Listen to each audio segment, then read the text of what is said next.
오늘 우리에게 주신 하나님 말씀은 창세기 39장 1절에서 6절까지 말씀입니다. 창세기 39장 1절에서 6절까지 말씀입니다. 요셉이 이끌려 애굽에 내려가매 바로의 신하 친위대장 애굽 사람 보디발이 그를 그리로 데려간 이스마엘 사람의 손에서 요셉을 사니라. 여호와께서 요셉과 함께 하심으로 그가 형통한 자가 되어 그의 주인 애굽 사람의 집에 있으니 그의 주인이 여호와께서 그와 함께 하심을 보며 또 여호와께서 그의 범사에 형통하게 하심을 보았더라. 요셉이 그의 주인에게 은혜를 입어 섬김에 그가 요셉을 가정 총무로 삼고 자기의 소유를 다 그의 손에 위탁하니 그가 요셉에게 자기의 집과 그의 모든 소유물을 주관하게 한 때부터 여호와께서 요셉을 위하여 그 애굽 사람의 집에 복을 내리심으로 여호와의 복이 그의 집과 밭에 있는 모든 소유에 미친지라. 주인이 그의 소유를 다 요셉의 손에 위탁하고 자기가 먹는 음식 외에는 간섭하지 아니하였더라. 요셉은 용모가 빼어나고 아름다웠더라. 아멘. 우리 요셉의 형통이라는 제목으로 담임 목사님 말씀 전해주시겠습니다. 우리 좌우에 계신 분들 앞뒤로 한번 인사하실까요? 반갑습니다. 사랑합니다. 축복합니다. 우리 인사들 하십시다. 미국 보스턴의 어느 한 정신병원에 불쌍한 한 소녀가 수용되어 있었습니다.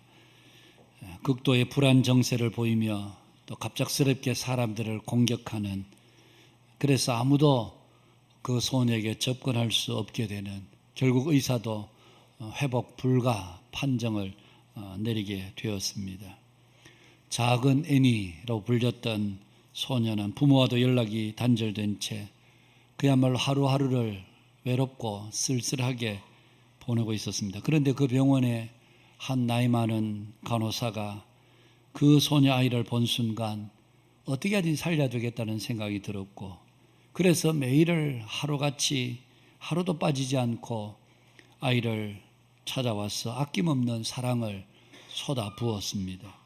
그렇게 하기를 6개월이 지난 어느 날 그 노 간호사의 정성 어린 사랑에 소녀는 조금씩 회복이 되더니 마침내 밝은 웃음을 되찾게 되고 정상적인 상태로 돌아오게 되는, 그야말로 기적 같은 일이 일어나게 된 것이었습니다. 그리고는 세월이 지난 어느 날 그 소녀는 신문을 읽다가 아주 중대한 결심을 하게 됩니다. 보지도 듣지도 말하지도 못하는 삼중 고통을 겪고 있는 아이를 돌볼 사람을 구한다라고 하는 광고였습니다. 그는 자신의 어린 시절을 떠올리며 그 삼중고의 고통을 겪고 있는 아이의 평생 스승이 되기로 마음에 결심을 합니다. 그리고는 지난날 노 간호사가 자신에게 쏟아부어 주었던 그 사랑을 이제 그 아이에게 남김없이 쏟아부었습니다. 그러자 역시 동일한 기적이 일어났습니다. 오래전에 우리나라에서도 영화로 상영이 되었던 The Miracle Workers라고 하는 영화입니다. 여러분, 바로 헬런 켈러와 그리고 그의 선생님이었던 앤 셜리반 선생님에 관한 이야기입니다. 우리는 헬런 켈러를 가르쳐서 20세기의 기적이라고 부르는데, 여러분, 이 20세기의 기적을 만들어낸 사람은 바로 앤 셜리반 선생님이었습니다. 그야말로 포기하지 않는 사랑, 그 사랑이 바로 20세기의 기적을 만들어낸 것이었습니다. 오늘 우리에게도 포기하지 않는 사랑이 있습니다. 바로 하나님의 사랑이지요. 오래전에 신문을 읽다가 가슴 먹먹해지는 그런 기사를 본 적이 있습니다. 한 아버지가 은행에서 돈을 훔쳐 달아나다가 경찰에 붙잡힌 사건이었습니다. 그 아버지는 처음부터 강도가 아니었고 불과 몇 개월 전만 해도 서울에서 그래도 100여 명의 종업원을 거느린 청소, 중소 용역 업체의 사장이었습니다. 그런데 되돌아온 음을 막지 못하다 결국 부도가 나게 되고, 부도가 나자 더 이상 해외 유학 가 있는 딸아이에게 학비를, 생활비를 더 이상 보내줄 수가 없어서 아이를 돌아오게 해야 되는데 수중에 비행기표 한 장 살 값이 그에게 있지 않더라는 겁니다.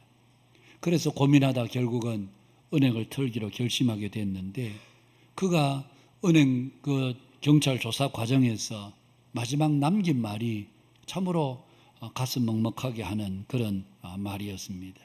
사업이 잘 될 때는 둘도 없는 친구인 척 하다가 부도가 나고 사업이 망하자 비행기표 한 장값 빌려달라는 그 부탁을 냉정하게 거절했던 그 사람들이 정말 원망스럽습니다. 잘 나갈 때는 함께 밥도 먹고 함께 술도 마시고 그러면서 아주 친한 친구처럼 행세하다가 이제 사업이 부도가 나고 더 이상 기댈 곳이 없게 되자 모두가 다 등 돌려 외면하는 그 쓸쓸한 현실에 이 가장은 눈물을 떨굴 수밖에 없었습니다. 여러분, 오늘 우리가 이 땅을 살아가다 보면 세상은 우리를 포기할 때가 있죠. 그러나 하나님은 결코 우리를 포기하지 않습니다. 오늘 우리가 읽은 본문의 요셉을 보시면 이제 요셉은 머나먼 애굽 땅으로 노예로 팔려가게 됩니다. 사랑받던 아들에서 하루아침에 비참한 노예 신세로 전락한 것이죠. 누구를 붙잡고 원망도 하소연도 할 수가 없는, 주변에는 오로지 그를 냉대하고 멸시하는 사람들 밖에 없었습니다. 어느 누구 하나 나서서 요셉을 도와주는 이가 아무도 없었습니다. 여러분, 사람들은 요셉을 잊어버렸고 사람들은 요셉을 외면했고 사람들은 요셉에게 멸시와 채찍질밖에 하지 않았지만, 그러나 그런 가운데서도 하나님은 요셉을 포기하지 않으셨습니다. 오늘 우리가 읽은 2절 말씀에 보면 여호와께서 요셉과 함께 하심으로 그가 형통한 자가 되어 그 주인 애굽 사람의 집에 있었다. 형통한 자가 되었다. 여러분, 요셉의 현실은 계속해서 내리막길입니다. 누가 봐도 망해가고 있는 그런 자리입니다. 그런데 성경은 그런 요셉을 가르쳐서 형통한 자, 그렇게 이야기를 합니다. 우리는 형통하다 그러면 아예 처음부터 노예로 팔려가지 않아야 되고 누구보다 더 잘 되고 누구보다 성공해야 우리가 형통하다고 말하지, 이런 요셉과 같은 처지를 가르쳐서 우리는 형통하다 그렇게 말을 하기에는 어려운 그런 상황입니다. 그럼에도 불구하고 성경은 요셉을 망해가는 자 그렇게 말하지 않고 그가 형통했다 그렇게 이야기를 합니다. 여기서 우리가 알게 되는 것은 성경의 형통은 세상이 말하는 형통과 그 차원이 다르다는 얘기입니다. 세상의 형통은 세상에서 성공, 영광, 명예를 얻는 것이지만, 그러나 성경의 형통은 그런 것을 말하지 않습니다. 성경의 형통은 하나님의 뜻대로 가고 있으면 그 사람은 형통한 사람입니다. 분명히 겉으로 보기에는 나락으로 떨어지고 있는 것 같지만, 그러나 그 사람의 삶이 하나님의 섭리 가운데 있다면 그 사람은 형통한 사람입니다. 하나님이 주권적으로 끌어가는 인생은 꼬인 듯이 보이지만, 그러나 실제로는 그 사람은 형통한 길을 걸어가고 있는 셈입니다. 그런데 오늘 우리에게 중요한 것은 2절 앞부분의 말씀인데, 여호와께서 요셉과 함께 하심으로. 여러분, 이것이 요셉의 형통의 첫 번째 특징입니다. 여호와께서 함께 하심. 여러분, 다른 것이 형통이 아니라 여호와께서 함께 하심, 이것이 바로 요셉의 형통이었습니다. 요셉의 형통은 자신의 노력이나 처세로 인한 것이 아니라 여호와께서 함께 하심으로 주어진 형통이었습니다. 우리는 보통 하나님이 함께 하셨다 그러면 어려움 없이 일이 잘 되고 모든 상황이 순탄하게 순풍에 돛 달듯이 그렇게 우리가 순탄하게 평탄하게 가는 것을 우리가 형통이라고 하지만, 오늘 하나님은 지금 요셉의 상황은 그와는 정반대라고 할 수 있습니다. 인간적으로 보면 실패자처럼 보이고 인간적으로 보면 낙오자처럼 그렇게 보입니다만은, 그런데 성경은 여호와께서 함께 하셨다. 하나님이 함께 하셨다는 이 말씀은 요셉의 삶에 아무런 문제가 없다 그런 뜻이 아니라, 문제 가운데, 요셉의 인생 가운데 하나님이 개입하고 계시다, 이게 바로 하나님이 함께 하신다라고 하는 말씀의 의미입니다.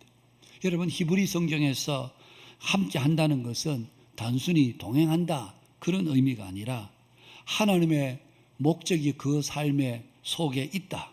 하나님의 목적이 요셉의 인생 가운데 함께하고 있다. 이것이 바로 하나님께서 함께하고 있다라고 하는 말씀의 뜻이라고 할 수 있습니다. 성경에 보면 여러 인물들이 나옵니다.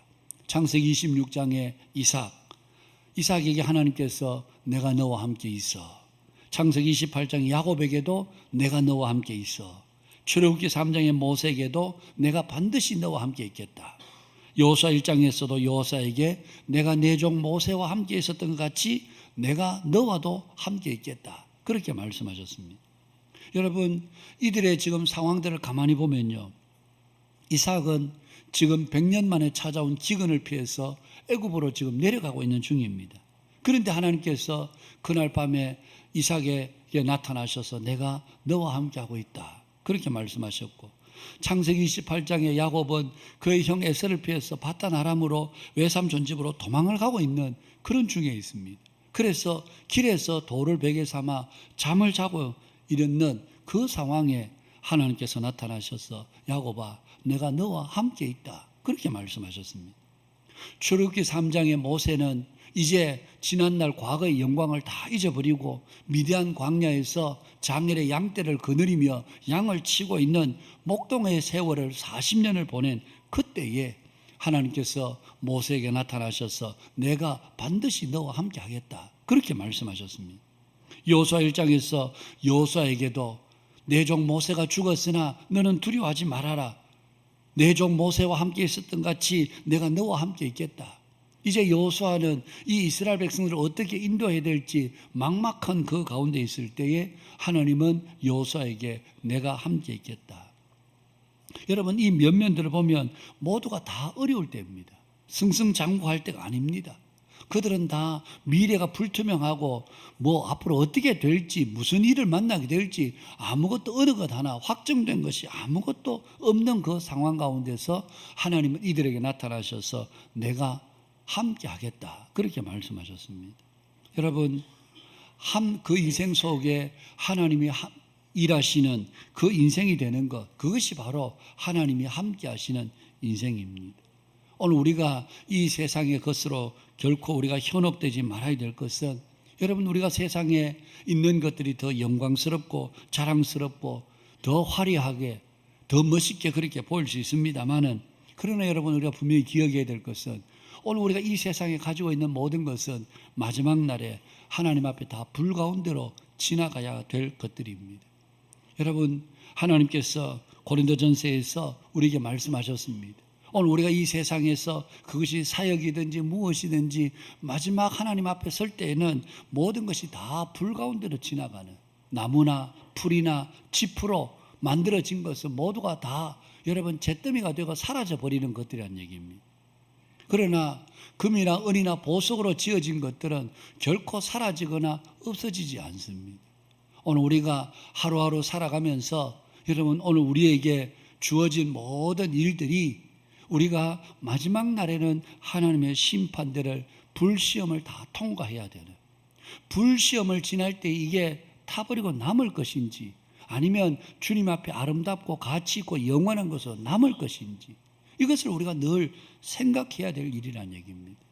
하나님이 함께 하시는 인생, 여러분, 우리는 하나님의 불시험을 지날지라도 우리는 쇠하지 않고 더럽지 않고 없어지지 않아야, 죄로 남지 않는, 그러나 우리 자신의 영광, 명예, 자랑을 위해서 그렇게 살아온 것들은 비록 세상이 볼 때는 화려하고 영광스럽고 자랑할 만하고 하지만, 그러나 하나님의 심판대 앞을 통과할 때는 그 모든 것이 다 잿더미가 되어버린다면 그야말로 우리의 인생은 헛수고로 사는, 열심히 수고했지만 그 수고의 열매는 하나님 앞에서 어떤 열매도 되지 않는 이런 것들이 우리에게 있을 수 있습니다. 그래서 오늘 우리의 인생 가운데 하나님이 함께 하시는 인생이 되는 것, 그것이 우리에게 중요합니다. 어떤 사람에게 하나님이 함께 하십니까? 하나님은 이 땅 가운데 믿음으로 사는 사람에게 하나님이 함께 하십니다. 하나님을 전심으로 구하고 찾는 사람에게, 말씀에 순종하는 사람들에게 하나님은 함께 하십니다. 여러분, 요셉을 보십시오. 그가 노예로 팔려갔을 때에 여러분 인간적으로 생각해 보면 그야말로 인생 가장 막창입니다. 더 이상 뭐 물러설 것도 없습니다. 여러분 어떤 의미에서 보면 요셉은 그 자리에서 좌절하고 절망하고 낙심하고 이제는 삶에 희망이 없어 그러면서 그의 삶을 자포자기할 수 있는 그런 상황이었습니다. 그런데 성경을 보면 여러분 요셉이 그 뒤의 삶을 보면 이렇게 살았으리라고는 전혀 생각되지 않을 만큼 그는 매사에 성실하고 정직하고 충성되게 살았습니다.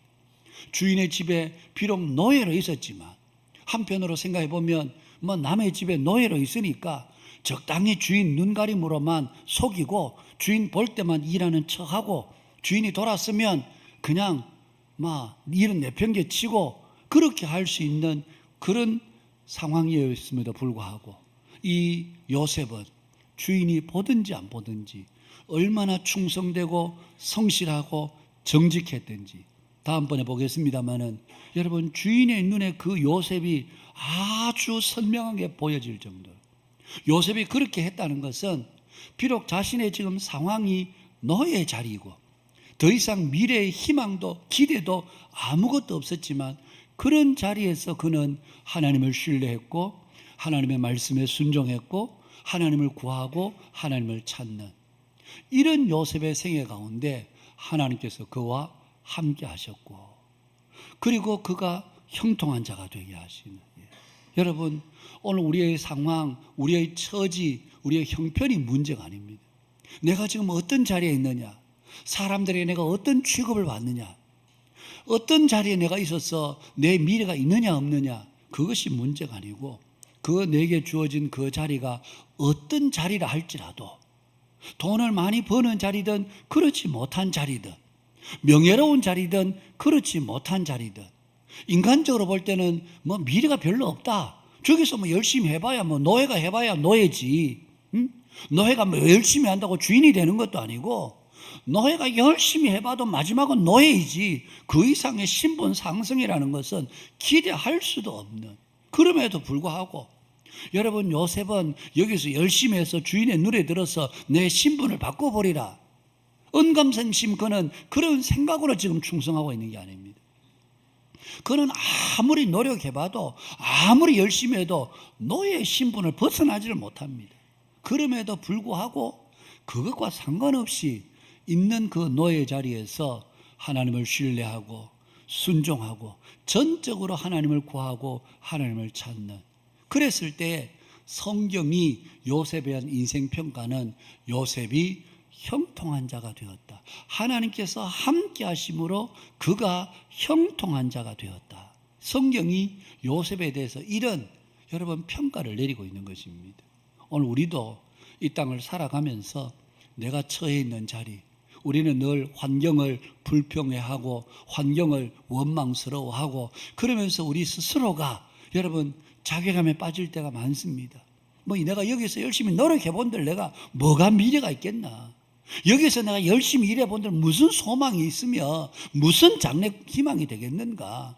그런 생각을 우리가 할 수 있습니다만은 그러나 그렇게 생각하지 않고 있는 그 자리에서 충성되이 정직하게 하나님을 구하고 하나님을 찾고 그렇게 의지하고 나갈 때에 하나님의 평가는 그가 형통한 자가 되어 하나님이 함께 하심으로 그가 형통한 자가 되었다라는 이 평가가 오늘 요셉에게 주어진 평가였다면 오늘 우리의 삶도 여러분 동일하지 않겠습니까? 주어진 상황, 형편이 어떠하다 할지라도 그 상황과 형편에 우리가 마음을 빼앗기지 않고 있는 그 자리에서 주 앞에 믿음으로 순종함으로 하나님을 구하고 찾고 나갈 때에 하나님이 그와 함께 하시고 하나님이 그 인생에 개입하심으로 형통한 자가 되는 이게 요셉에게 여러분 하시는 하나님의 첫 번째 그의 형통의 평가였습니다. 그런가 하면 요셉의 삶의 또 하나의 특징은 3절인데요. 그의 주인이 여호와께서 그와 함께 하심을 보며 또 여호와께서 그의 범사에 형통하게 하심을 보았더라. 보디발은 하나님을 알지 못하는 사람입니다. 그런데 그의 집에 하루는 어디선가 히브리에서 잡혀온 노예 한 사람이 들어왔는데 그가 하는 행동 하나하나가 점점 더 보디발의 귀에, 보디발의 눈에 들어오기를 시작한 것이었습니다. 그에게 맡기는 일마다 틀림없이 빈틈없이 잘 되는, 열매가 많은, 그러면서 그 이야기가 주인의 귀에 계속 들리니까 히브리에서 너의 요셉이 누구야? 어떤 놈이야? 어떻게 생긴 놈이야? 그러면서 보디발이 그 아이를 주목해서 보지 않았겠습니까? 여러분, 보디발은 여러분 애굽의 바로의 친위 대장입니다. 높은 권세, 막강한 힘을 가진 사람입니다. 일설에 의하면 그는 약간의 사업도 장사도 겸한 사람이었다, 그렇게 하는데, 어쨌든 여러분 요셉이 그 집에 들어오고 난 이후부터 이 보디발의 집의 모든 집안 분위기도 달라졌을 뿐만 아니라, 그리고 집안의 재산이 날이 갈수록 점점 눈에 띄게 불어나는 것을 이 보디발이 보게 된 것이었습니다. 어쩌면 여기저기서 사람들이 그냥 전에 없던 무슨 일이라도 생기면 요셉을 찾았겠죠. 요셉 어디 있어? 요셉에게 일을 맡기면 돼. 아마 너도 나도 무슨 중대한 일이 있고 급박한 일이 있으면 요셉을 찾아봐. 요셉에게 이 일을 맡겨. 그런데 맡기는 일마다 틀림없이 그 일이 잘 될 뿐만 아니라 보디발의 제비의 재산이 점점 더 늘어나게 되는. 여러분, 요셉이 그 집에 들어오기 전과 들어온 이후에 그 모든 가정의 집안의 분위기나 집안의 모든 재산이 눈에 보일 정도로 확연하게 구별되는. 여러분, 요셉은 마치 미래를 내다보고 있는 사람처럼 그가 하는 일마다 틀림이 없었습니다. 그러자 주변 사람들이 여러분 신기해서 물었지 않겠습니까? 니나 나나 다 같은 노예 주제인데 너 도대체 어떻게 그 일을 알았어? 어떻게 그 일을 했길래 이 일이 이렇게 잘 되는 거야? 네가 이 일이 잘 될 줄 알았어? 그러면서 여러분 요셉이 하는 일마다 승승장구하고 모든 일이 아주 마치 예견된 듯이 그렇게 진행되는 것을 보면서 사람들이 당연히 궁금하게 여겼겠죠. 너 도대체 이 일을 어떻게 한 거야? 어떻게 했길래 이 일이 이렇게 잘 되는 거야? 여러분, 그때마다 요셉이 마치 자신의 노련한 경험에서 나온 것을 이야기했더라면 여러분 그냥 요셉은 자기 자신을 자랑하는 것밖에 되지 않았을 겁니다. 그런데 그럴 때마다 요셉에서 나온 말이 하나님이 함께 하셔서 그렇습니다. 하나님이 저를 도와주십니다. 하나님께서 이 모든 일을 이루셨습니다. 여러분, 그것이 자기 입에 그 입버릇처럼 붙어있는. 그래서 오늘 3절의 말씀이 그겁니다. 그의 주인이 여호와께서 그와 함께 하심을 보았고 여호와께서 그의 범사에 형통해 하심을 보았더라. 보디발은 하나님을 알지 못하는 사람입니다. 요셉이 하나님을 믿는지 안 믿는지도 모릅니다. 그런데 요셉의 말이 하나님이 함께 하셨다, 하나님이 형통하게 하셨다. 그래서 주인 보디발이 가만히 주시해서 보니까 저 아이의 속에는 하나님이 함께 하시는구나. 저 아이가 하는 일 속에는 하나님이 그 일을 되게 하시는구나. 그래서 그의 주인이 여호와께서 그와 함께 하심을 보았고 여호와께서 그의 범사에 형통하게 하심을 보았더라. 그렇게 성경이 말하고 있는 것입니다. 여러분, 오늘 우리의 형통은 우리 자신의 능력으로 말미암지 않습니다. 그 사람의 형통이, 그 사람의 성공이, 그 사람에게 주어진 축복이 하나님으로 말미암은 것인지 그렇지 않은지 하는 것은 그 사람의 고백을 통해서 알 수가 있습니다. 그 사람의 고백이 모든 것이 하나님의 은혜였습니다. 하나님께서 저를 여기까지 인도해 주셨습니다. 하나님이 이렇게 되게 해 주셨습니다. 그렇게 한다면 그 사람의 모든 형통은 하나님께서 주신 것이 맞습니다. 그러나 일이 좀 잘 되는 것을 마치 자기의 능력, 자기의 재능인 줄 알고 감사치도 않고 하나님의 이름을 드러내지도 않는다면 그 사람의 형통은 하나님께로부터 온 것이 아닙니다. 우선 잘 되는 것 같지만 그 마지막은 결과가 뻔하게 되는 것입니다. 시편 73편에 악인의 형통이 그들이 이 땅에 살 때는 잘 살고 건강하게 살다가 죽을 때도 편안하게 죽는. 그래서 여러분 시편 기자가 하나님, 저 사람은 악인인데 어떻게 저렇게 이 땅에 사는데도 잘 살고 건강하게 살다가 죽을 때도 평안하게 죽습니까? 그때 그가 성소에 들어갔을 때에 하나님께서 깨달음을 주셨습니다. 하나님께서 그들을 내버려 두신 것입니다. 그 사람을 간섭하지 않는 겁니다. 여러분, 하나님께서 간섭하지 않아도 이 땅에서 성공할 수 있고요, 하나님이 간섭하지 않아도 부자로 살 수 있고요, 하나님이 간섭하지 않아도 건강하게 살 수 있습니다. 그러나 그것은 이 세상에서의 것으로 뿐입니다. 그 마지막은 영원한 심판, 영원한 멸망밖에 없어요. 그래서 하나님께서 그들을 내어 버려두신 것입니다.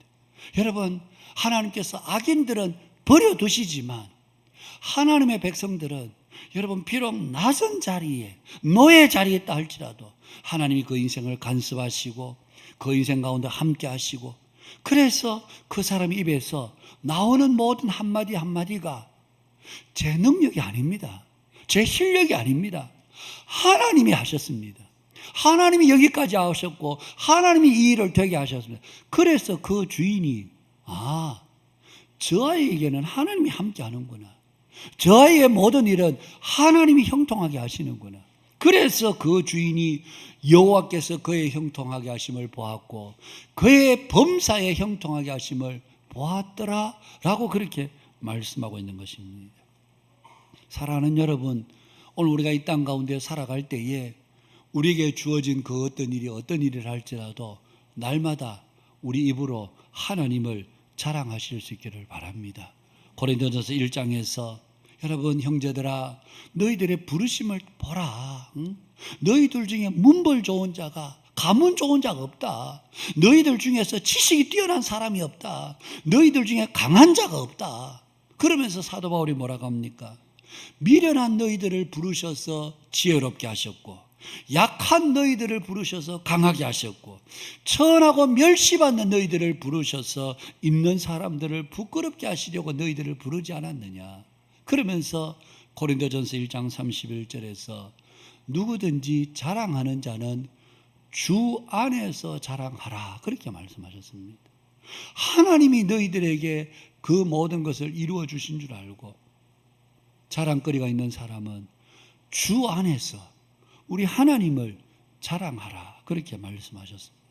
사랑하는 여러분, 우리가 즐겨 부르는 은혜라고 하는 찬양이 있지 않습니까? 여러분, 우리가 살아온 모든 날들, 지나온 모든 순간들 다 하나님의 은혜인 줄 알고 감사할 수 있어야 됩니다. 여러분, 우리가 감사할 때 그 사람의, 여러분, 모든 삶이 하나님께로부터 온 것인 줄 세상이 알게 되는 것입니다. 우리가 감사하지 않는다면 세상이 이 우리의 모든 것이 하나님께로부터 온 것인지 알지를 못합니다. 하나님께서 이 모든 것을 하나님이 이루시고 함께 하시고 인도하셨습니다. 우리가 날마다 감사할 때에, 여러분, 그것이 오늘 요셉의 하나님의 함께 하심, 하나님께서 형통케 하신 두 번째 특징이었다고 할 수 있습니다. 말씀을 맺습니다. 요셉은, 하나님은, 여러분, 형들은 요셉을 버렸지만, 사람들은 요셉을 멸시했지만, 그러나 하나님은 요셉과 함께 하셨습니다. 비록 노예 자리에 있었지만 그 가운데서도 함께 해 주셨고 형통하게 해 주셨습니다. 여러분, 그랬을 때 요셉은 자신이 받은 그 형통에만 머무르지 않고 자신의 형통이 하나님으로부터 온 것임을 주변 사람들에게 아낌없이 그는 전하고 그들을 통해서 하나님의 존재를 알리게 되었습니다. 사랑하는 여러분, 오늘 저와 여러분의 삶 가운데도 이런 하나님의 은혜의 손길이 필요합니다. 우리에게 이런 하나님의 은혜가 주어지는 것은 여러분 어떤 때입니까? 바로 하나님을 사랑하고 의지하고 우리가 처해 있는 그 자리가 어떤 자리라 할지라도 하나님을 절대적으로 신뢰하고 나아가는 그런 사람들에게 하나님께서 함께 하시고 그의 범사에 형통케 하시는 하나님의 은혜를 우리에게 주시는 것입니다. 하나님은 우리를 버리시거나 외면하시지 않습니다. 우리 예수님은 제자들에게 내가 너희를 고아와 같이 버려두지 않겠다, 그렇게 말씀하셨습니다. 그래서 우리에게 성령님을 보내주셨습니다. 지난 주일에도 말씀을 드렸습니다만 우리에게 보내주신 성령님을, 보혜사 성령님을 날마다 의지해서 성령님과 함께 여러분 사실 수 있기를 바랍니다. 성령님과 함께 살 때에 여러분 하나님이 우리와 함께 하는 것이 세상 사람들의 눈에 보일 뿐만 아니라 우리와 함께 하시는 하나님 때문에 범사가 형통하는 것이 또한 그들에게 보여지는, 오늘 우리가 어떤 자리에 있다 할지라도 여러분 있는 그 자리에서 절대적으로 하나님을 신뢰하고 경외하고 의지함으로 순종함으로 나아가셔서 하나님이 우리와 함께 하시고 형통케 하시는 은혜를 우리 자신이 체험하고 또한 우리가 체험한 것을 이웃들에게 알리고 전함으로 하나님이 그 일에 주인 되시고 중심 되시는 분이심을 힘써 전하는 진정한 하나님과 함께 하시고 형통한 자가 되는 우리 한빛교회 모든 믿음의 권속 여러분들이 되시기를 주님의 이름으로 축복합니다.